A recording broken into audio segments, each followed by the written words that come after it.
नाज़रीन 15 जनवरी के जेके मीडिया इलेक्शन थी रहा आहिनि उन सिलसिले में तव्हां मुख़्तलिफ़ इलाइक़नि में जेके इलेक्शन ते बीठल आहिनि या जेके नए उम्मीदवार बीठल आहिनि वर्क जारी आहे उन जा तव्हां तासरा ॿुधायो। हिन वक़्तु असां मौजूदु आहियूं टंडोलियान में पीपी अॻवान विलायत किरियो वटि। उन खां पुछंदासीं त 15 जनवरी ते जेके इलेक्शन थी रहा आहिनि माज़ी में बि तव्हां इलेक्शन ॾिठा आहिनि ऐं हिन इलेक्शन खे तव्हां कीअं था सम्झो? बिस्मिल्लाहिर्रहमानिर्रहीम। इहो अर्ज़ु त ही इलेक्शन मतिलबु हिकिड़ो बरसाती साल बि आहे ऐं कुझु पहिरीं करोना वारो आहे। उन हिसाब सां हिकिड़ी मुल्क में पहिरीं बि हिकिड़ो मथे लेवल ते इहे शयूं आहिनि कोटवाद वारियूं ऐं असां त पहिरीं बि जेको हुआसीं चेयरमैनशिप जे दौर में असां पंहिंजी ईमानदारी सां फंड उहे कम उहे सभु शयूं माण्हुनि ताईं पहुचायूं। हर माण्हू ते सॼी यूसीअ में असां हर तरीक़े सां माण्हुनि जी जेका न उहा ख़िदमत कई ऐं इंशाअल्लाह ताला अॻियां बि कंदासीं। हींअर असांजो पैनल आहे असीं जेको पीपल्स पार्टी सां पहिरीं बि गॾु हुआसीं ऐं पीपल्स पार्टी जेको आहे जो सॼी ज़िंदगी रही आहे अवामी जेको ख़िदमत में अवामी पार्टी आहे।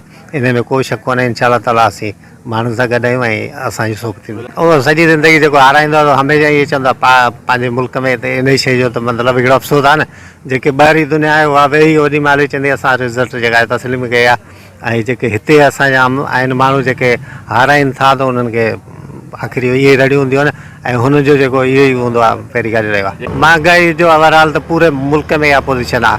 हाणे पंहिंजे मुल्क में पहिरीं खां वठी ॾियणु वठण जो सिस्टम इहा त माना कर्ज़ी सिस्टम आहे हिकिड़ो त उन हिसाब सां हिकिड़ी शइ हिकिड़ी जॻह ते बीहणु ॾुखी आहे। पर पोइ बि जेको असांजी पार्टी जेके अॻुवान आहिनि हींअर ॿाहिरि मुल्क खां सम्झी इहे शयूं वठी आया आहिनि।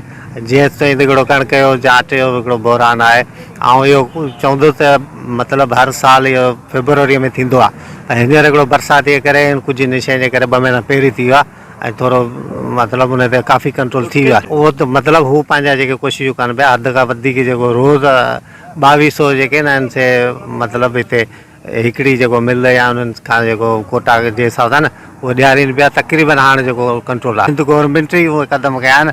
असां भले चऊं त बाबा सिंध गवर्नमेंट जी हुकूमत आहे ऐं सिंध गवर्नमेंट जेका आहे असां कान थी हले या सभु शयूं कोन थियूं थियनि पर असां माण्हू जेके वेठा आहियूं असांखे अॼु 5 सालनि में या 10 सालनि में जेको बि थोरो घणो मिलियो आहे असांखे सिंध गवर्नमेंट खां ई मिलियो आहे। इंशाअल्लाह ताला पंहिंजो खटींदासीं असीं अगरि हिते नुमाईंदासीं खटींदासीं त हीअ जेके असांखे वेझड़ा आहिनि जेके यूसीअ माण्हू आहिनि से असां वटि मतिलबु जल्दी हिकिड़ो दौड़ी पचंदा त असीं जेको वसायर असां वटि फंड आहिनि जेके असांजो मतिलबु गवर्नमेंट जे तरफ़ां जेके शयूं मिलियूं आहिनि से इंशाअल्लाह ताला असीं विरायो उन्हनि माण्हुनि खे ई ॾियूं था। अॻे बि असां माना हिकिड़ो आज़ादाना ईमानदारी वारे तरीक़े सां विरायो आहे। इंशाअल्लाह ताला असां जेको हींअर असांजो पैनल आहे असां उन में इहा उमेदु रखूं था त पंहिंजो उहे सुठे नमूने ऐं सुठे हिसाब सां हलंदा।